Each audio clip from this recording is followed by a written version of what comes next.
bawa kendaraan itu melewati jembatan putih, mbah, nyemat mbah. Mau kencing, mbah, putune apa? Yo, kami dia mbah.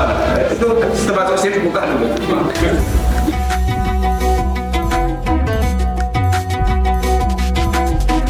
Kita mungkin mengamalkan suatu amalan. Ada amaliyah yang mungkin kita kerjakan sehari-hari. Nah, hati-hati Pak.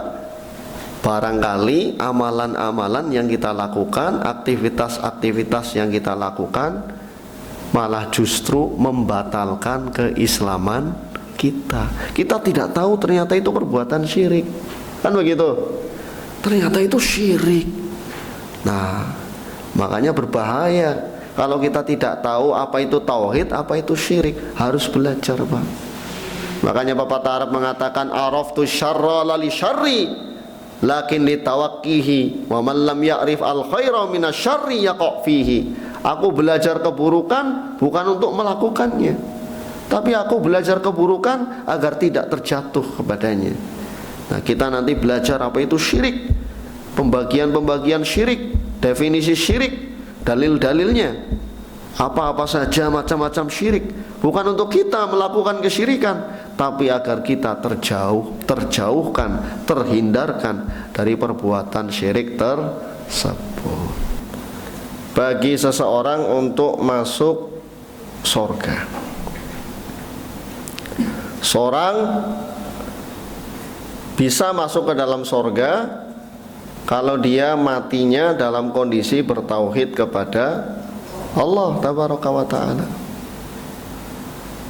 Jadi kalau seorang wafatnya tidak dalam kondisi bertauhid kepada Allah, maka berarti tidak bisa masuk surga. Karena tauhid adalah kunci masuk ke dalam surga. Bismillah, kita nanti akan menjabarkan apa itu tauhid, definisi tauhid secara bahasa, etimologi ataupun secara istilah, terminologi. Bagaimana pembagian tauhid?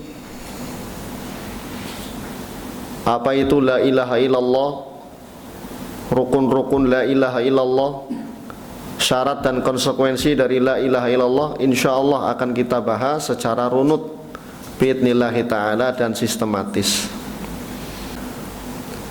Tapi ilmu yang seperti apa? Ilmu yang mau tidak mau harus diketahui oleh seorang muslim, yang kalau dia tidak tahu berdosa dia.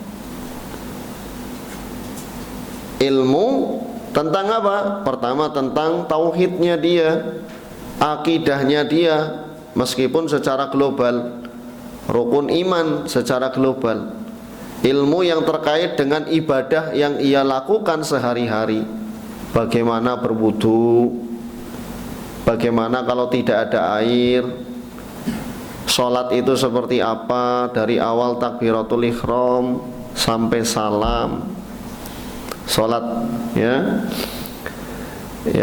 bacaannya itu apa saja. Kemudian yang memiliki uang juga nanti bagaimana kaifiat zakat. Kalau datang bulan Ramadan, puasa itu seperti apa, syarat-syaratnya, yang membatalkannya. Kalau mau haji maka belajari haji itu apa, manasiknya seperti apa saja. Dan demikianlah ilmu yang wajib dipelajari, termasuk pekerjaan yang kita lakukan. Kalau kita sebagai seorang pedagang berarti harus tahu ilmu tentang berniaga, muamalah yang kita lakukan sehari-hari. Kalau kita sebagai pekerja berarti harus tahu seperti apa kewajiban-kewajiban seorang muslim yang bekerja. Ilmu inilah yang wajib dipelajari. Tidak boleh kita abai, acuh begitu saja tidak mau belajar. Karena barang siapa yang acuh begitu saja tidak mau belajar, berdosa berarti dia. Karena ilmu tadi wajib dipelajari. Dan kalau kita melihat kepada dalil-dalil di dalam Al-Quran, maka kita akan mendapati bahwa kebanyakan orang-orang yang masuk ke dalam neraka mereka adalah orang yang disifati tidak mau ngaji, Pak. Tidak mau belajar, tidak mau datang ke majelis ilmu. Allah Ta'ala berfirman di dalam Al-Quran di surat Tabarok, surat Al-Mulk, wa qalu law kunna nasma'u aw na'qilu ma kunna fi ashabis sa'ir. Kata Allah Tabaraka wa Ta'ala di dalam Al-Quran di surat Tabarok, mengisahkan tentang orang-orang yang sudah masuk neraka sa'ir. Mereka berkata, waqalu, mereka berkata, lau kunna nasma'u, duhai andai kata dulu kami mau nasma', mau dengar, Pak. Nasma'u dari kata sami'a yasma'u, artinya mendengar. Nasma'u, andai kata kami dulu ketika di dunia mau mendengar dengan kuping, Pak, yakni jiping, ngaji kuping, ya. Jadi datang saja ke majelis ilmu, jiping, ngaji kuping. Atau sekarang ada wasilah pakai HP, jiping, ngaji kuping. Tidak mau. Ya, lau kunna nasma'u, andaikan dulu kami mau mendengar. Nah, ini enggak mau dengar. Padahal punya kesempatan untuk dengar. Punya waktu untuk dia datang ke majelis ilmu, waktunya senggang, longgar, kok nggak mau datang? Itulah orang-orang yang masuk neraka sa'ir. Lau kunna nasma'u au na'qilu, apalagi mau berpikir, mau memahami apa yang disampaikan. Ma kunna fi ashabis sa'ir, maka kami tidak masuk ke dalam neraka sa'ir. Jadi Allah Ta'ala menegaskan pada ayat ini, orang-orang yang masuk neraka sa'ir cirinya adalah orang yang mau dengar kajian, orang yang nggak mau ngaji, Pak, orang yang nggak mau belajar dengan berbagai macam wasilah. Oke lah kalau tidak datang ke majelis ilmu karena sibuk misalkan, kan sekarang ada wasilah pakai HP, ngaji di YouTube, ngaji di Facebook. Ada sekarang wasilah pakai mobil setel kajian. Tidak ada alasan lagi sekarang. Fasilitas sudah dibentangkan, mudah oleh Allah Tabaraka wa Ta'ala. Tapi kalau pengen dapat keberkahan yang banyak, hadir di majelis ilmu. Makanya alhamdulillah di Mushola Al-Furqon kalau ada kajian seperti ini hadir, Pak. Karena banyak keberkahannya. Di antaranya Nabi sallallahu alaihi wasallam bersabda dalam hadis yang sahih, "Wa majtama'a qaumun fi baitin min buyutillahi ta'ala yatsluna kitaballahi wa yatadarasunahu bainahum illa nazalat alaihimus sakinah wa ghasiyatuhumur rahmah wa haffatsumul malaikah wa dzakarahumullahu fi man indah." Tidaklah sekelompok manusia berkumpul pada salah satu rumah di antara rumah-rumah Allah, pada salah satu masjid di antara masjid-masjid Allah. Mereka baca Quran, dipelajari di antara mereka, kecuali akan turun sakinah, ketentraman dalam hati, Pak. Tenang, damai hatinya itu, Pak, biidnillahi ta'ala, kalau ikhlas datang untuk menuntut ilmu syar'i. Karena seorang itu kadang tidak paham, Pak, tidak tahu ketenangan hati itu dicari di mana, kan begitu. Banyak orang mengira yang namanya ketentraman, ketenangan, kenyamanan itu dicari pada harta, kan begitu. Makanya dia pun berlomba-lomba untuk mencari harta sebanyak-banyaknya, mencari dunia sebanyak-banyaknya. Karena dia merasa kalau dengan banyak dunia hatinya akan menjadi tenang, kan begitu. Akan tetapi Allah Tabaraka wa Ta'ala tidak menjadikan ketenangan, ketentraman, kebahagiaan itu pada harta. Andaikan benar harta secara zatnya itu bisa menjadikan bahagia, tentulah orang yang paling bahagia siapa? Qorun. Korun itu kayaknya seperti apa sih Pak? Wah, tidak ketulungan kayaknya Pak. Ya. Inna Qaruna kana min qaumi Musa fabagha alaihim. Sesungguhnya Qarun itu adalah salah satu orang dari kaum Nabi Musa, tapi dia kemudian menyombongkan diri. Wa atainahu minal kunuzi ma inna mafatihahu latanu bil usbati ulil quwwah. Kami berikan dia perbendaharaan harta yang mana kunci untuk membuka hartanya itu hanya bisa dipikul oleh ulil quwwah. Sebagian ahli tafsir menafsirkan itu dipikul oleh 60 ekor keledai Pak. Itu gemboknya tok Pak, kuncinya saja 60 ekor keledai bawa kayak tas. Nah itu isinya kuncinya tok. Jadi di rumah dia punya banyak peti-peti, brankas-brankas, itu isinya emas semua Pak. Nah kuncinya tok itu ya, itu ditaruh ya di atas keledai buat gembok.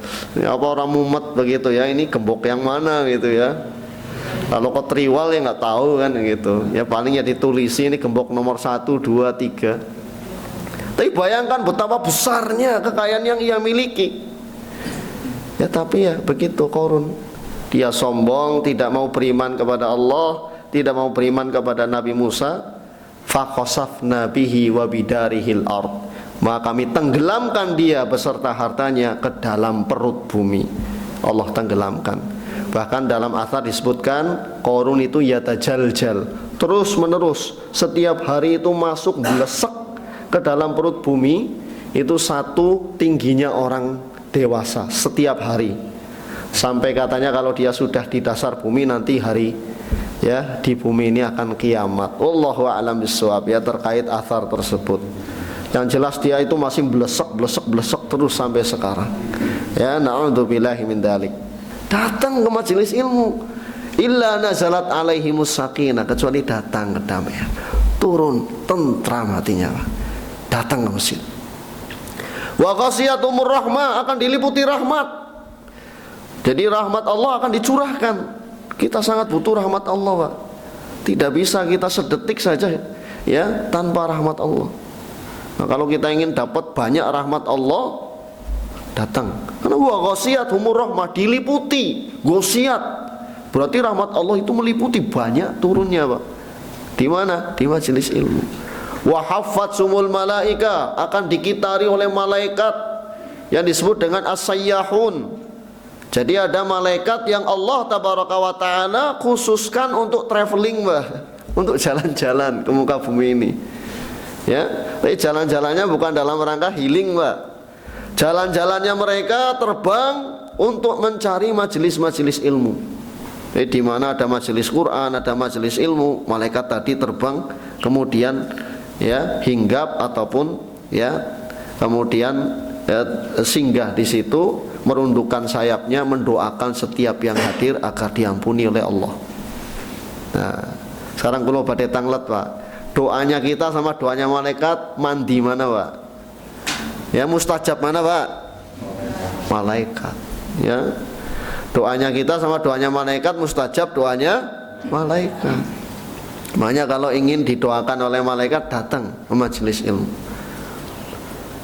Wa dzakarahumullahu fi man indah, dan Allah tabaraka wa taala akan menyebut nama orang yang hadir itu di hadapan makhluk-makhluk yang ada di sisinya. Wah, itu kurang prestis apalagi, Pak. Disebut oleh Rob yang menciptakan kita. Maka itu sungguh kemuliaan, keberkahan itu ada di majelis ilmu. Maka kita syukuri, alhamdulillah. Sehingga kalau kita merujuk kepada ayat tadi, orang-orang yang masuk ke dalam neraka sa'ir, ternyata mereka sifatnya itu tidak mau ngaji, tidak mau belajar, tidak mau hadir ke majelis ilmu.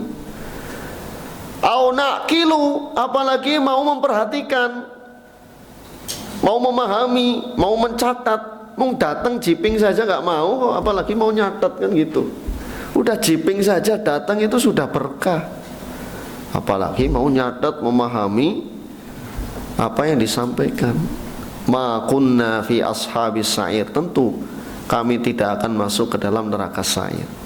Allah Ta'ala juga isyaratkan dalam ayat yang lain, walaqad dara'na li jahannama katsiran minal jinni wal ins lahum qulubun la ya'qiluna biha, ya, lahum qulubun la yafqahuna biha wa lahum a'yunun la yubsiruna biha wa lahum adhanun ya la yasma'una biha ulaika kal an'ami bal hum adall ulaika humul ghafilun.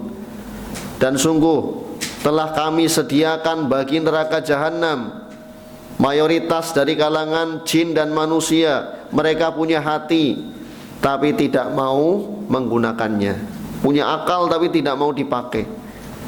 Mereka punya mata tapi tidak mau untuk melihat kebenaran, punya telinga tidak digunakan untuk ngaji, untuk mendengar kebenaran.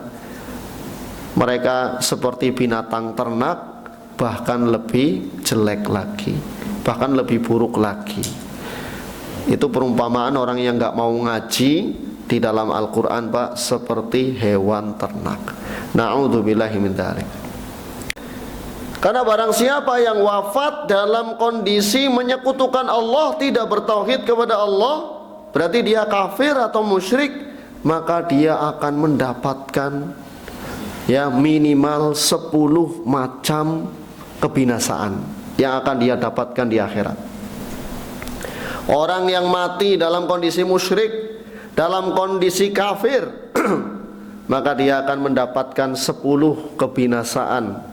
Di dalam Al-Quran Allah Ta'ala menyebutkan mereka akan mendapatkannya di akhirat. Yang pertama, orang yang mati dalam kondisi musyrik, kafir, tidak bertauhid, maka tidak akan diampuni oleh Allah Tabaraka wa Ta'ala. Dalilnya Quran surat An-Nisa surat keempat ayat 48 dan 116. Allah Ta'ala berfirman, innallaha la yaghfiru ayyushraka bihi wa yaghfiru ma duna dzalika liman yasha. Sesungguhnya Allah tidak akan mengampuni dosa syirik. Allah akan mengampuni segala dosa yang selain daripada syirik bagi siapa yang Allah kehendaki. Dalam ayat ini, Pak, Allah menegaskan bahwa siapa saja yang mati dalam kondisi syirik, maka tidak akan diampuni dosa tadi. Siapa saja yang mati dalam kondisi kafir, maka dosa-dosanya tidak bisa diampuni. Ini yang pertama, dosanya tidak bisa diampuni. Maka mafhum mukhalafah dari ayat ini, barang siapa yang mati tidak membawa dosa syirik, dia dibawa kehendak Allah. Misalkan ada orang yang mati dalam kondisi bertauhid tapi membawa dosa besar, misal dosa riba, maka di akhirat kelak dia dibawa kehendak Allah. Boleh jadi Allah ampuni dia secara langsung dengan sebab syafaat, atau boleh jadi dia harus masuk neraka dulu karena dosa ribanya. Tapi karena dia bertauhid, dia tidak akan kekal di dalam neraka. Suatu saat dia akan keluar dari neraka dan masuk surga. Akan tetapi kalau orang mati dalam kondisi syirik, dalam kondisi kufur, tidak bertauhid, maka dosanya tidak bisa diampuni, Pak. Ini yang pertama. Yang kedua,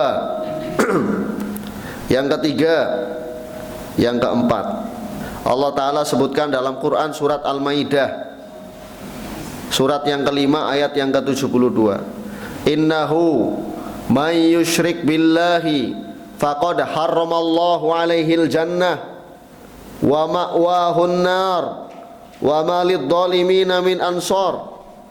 Sesungguhnya barang siapa yang menyekutukan Allah, maka Allah haramkan baginya sorga.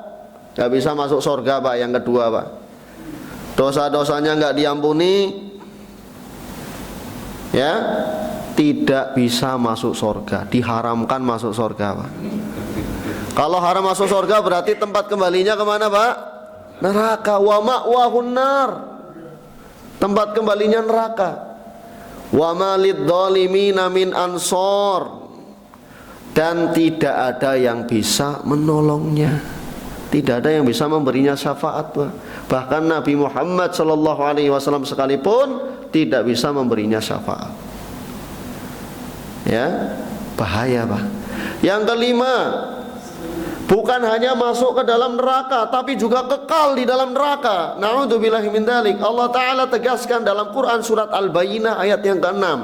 Allah Ta'ala berfirman, innal ladzina kafaru ya min ahlil kitabi wal musyrikina fi nari jahannam khalidina fiha ulaika hum syarrul bariyah. Sesungguhnya orang-orang kafir, sinten niku orang-orang kafir, Pak? Min ahlil kitab, dari ahlul kitab, Yahudi dan Nasrani. Allah Ta'ala sebut dengan orang kafir, Pak. Wal musyrikin, dan orang-orang yang menyekutukan Allah, orang-orang yang melakukan kesyirikan, fi nari jahannam, semuanya masuk neraka jahannam, khalidina fiha, kekal di dalamnya selama-lamanya. Ulaika hum syarrul bariyah, dan mereka adalah sejelek-jeleknya makhluk. Yang keenam, amalan yang dulu mereka kumpulkan ketika di dunia akan hangus. Dulu ketika di dunia sholat misalkan, pahala sholatnya hangus. Sodakoh, pahala sodakohnya hangus. Amalan apapun yang dikerjakan, kalau dia mati dalam kondisi syirik, kondisi kafir, maka akan hangus amalannya. Ini yang keenam. Allah Ta'ala berfirman di dalam Al-Quran, walaqad uhiya ilaika wa ilal ladzina min qablika la in asyrakta la yahbatanna amaluka wa la takunanna minal khasirin. Dan telah diwahyukan kepadamu, hai Muhammad, dan nabi-nabi yang sebelum kamu, kalau kamu menyekutukan Allah, niscaya akan hangus amalan kamu, dan di akhirat kamu termasuk orang yang rugi. Ini yang diancam sinten, Pak? Nabi sallallahu alaihi wasallam. Padahal beliau tidak mungkin untuk berbuat syirik. Beliau maksum dari yang namanya dosa besar. Tidak mungkin berbuat syirik, Pak. Tapi beliau tetap diancam. Di surat Al-Baqarah ayat 161 dan 162. Yang ketujuh, mendapat laknat dari Allah. 8, mendapat laknat dari malaikat. 9, mendapat laknat dari seluruh manusia. Yang ke-10, tidak ada keringanan ataupun dispensasi azab. Allah Ta'ala berfirman, innal ladzina kafaru wa matu wa hum kuffarun ulaika alaihim la'natullahi wal malaikati wan nasi ajma'in khalidina fiha la yukhaffafu anhumul adzab wa lahum yungdurun. Sesungguhnya orang-orang kafir dan mati dalam kondisi kafir, maka mereka akan mendapat laknat Allah. Yang ketujuh, dilaknat oleh Allah, dijauhkan dari rahmat Allah. Mendapat laknat malaikat, mendapat laknat seluruh manusia, bahkan yang masuk neraka pun saling melaknat satu sama lain. Tidak ada yang bisa saling menolong, Pak. Apalagi koalisi begitu, ayolah bareng-bareng begitu keluar neraka, kita kudeta malaikat Malik gitu, nggak bisa, Pak. Mereka saling melaknat satu sama lain, Pak. Ya. Yang ke-10, la yukhaffafu anhumul adzab wa lahum yungdurun. Tidak diringankan azab bagi mereka. Min khasaisillah, menyamakan sesuatu selain Allah dengan Allah pada perkara-perkara yang hanya khusus bagi Allah. Itu syirik namanya, Pak. Jadi kita menyamakan sesuatu selain Allah, makhluk, baik itu jin, malaikat, manusia atau siapapun, menyamakan dengan Allah, tapi pada hal-hal yang itu hanya khusus untuk Allah. Misalkan berdoa, minta begitu. Kita berdoa memohon, itu kan khusus, harus ditunjukkan pada Allah. Itu kan ibadah ya, Pak. Yeah. Maka kalau orang berdoa, mintanya kok kepada pohon, mintanya kepada jin, berarti ini kan apa? Syirik. Menyembelih, Pak, berkurban, itu kan ibadah, Pak. Itu khusus hanya untuk Allah. Inna sholati wa nusuki wa mahyaya wa mamati lillahi rabbil alamin. Sesungguhnya sholatku, sembelihanku, hidupku, matiku itu hanya untuk Allah. Berarti nyembelih itu khusus bagi Allah. Nah, ini ada orang nyembelih untuk jin. Berarti ini kok syirik. Nah, nanti perinciannya insya Allah ada ya Pak. Ya, makanya ini perlunya kita belajarnya sabar. Ya. Karena belajar itu enggak sekaligus brek langsung bisa Pak. Enggak ada ulama yang seperti itu. Bahkan ulama mengatakan man romal ilma jumlatan dahaba anhu jumlatan. Barang siapa yang belajar ilmu langsung banyak, hilangnya juga langsung banyak. Nah, ini sudah terbukti sistem SKS. Nama sistem SKS Pak? Sistem kebut sejam. Sampai semalam Pak. Dua kendaraan itu melewati jembatan, Mbah, hebat Mbah. Mau kencing, Mbah, butuh nawang, kami aja Mbah. Itu termasuk syirik bukan? Oke. Nanti itu ada perinciannya Pak. Karena itu masuk nanti di bab khauf, ya, di bab rasa takut pada selain Allah tabaraka wa taala. Itu ada perinciannya secara umum. Ya. Tapi itu adalah sesuatu yang mengkhawatirkan. Karena dia berarti takut pada sesuatu selain Allah yang bisa mencelakai dirinya. Padahal sesuatu tadi sesuatu yang gaib, sesuatu yang tidak kasat mata. Kalau sesuatu itu kasat mata, ada ular kita takut, ya tabi'i, tabiat manusia takut. Tapi enggak kasat mata begitu, ditakuti apalagi seperti tadi, bahkan mohon izin, bahkan memberikan persembahan berupa uang begitu, kadang dikelunting ya, ataupun klakson sebagai bentuk permisi, maka yang dikhawatirkan ini termasuk jenis kesyirikan, maka wajib dijauhi yang demikian. Wallahu taala alam bissawab.